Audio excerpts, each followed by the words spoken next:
So it was very thrilling. அப்புறம் murder blood ஃபுல்லா clean பண்ணி நல்லா எல்லாரும் அவங்க யோகி பாபு அப்புறம் எல்லாரும்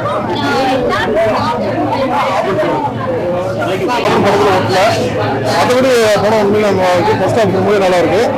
டுவர்ட்ஸ் கிளைமேக்ஸ் வந்து கொஞ்சம் வந்து ஷார்டன் பண்ணிருக்கலாம். லைட்டாக கிளைமேக்ஸ் ஓவராலாக கண்டிப்பாக நல்ல ஒரு படம், நல்ல ஒரு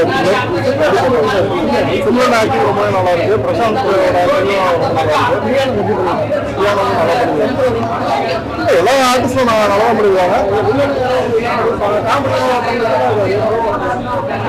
பணப்படம் ரொம்ப பெரிய ஒரு பாசிங் வருவாரு.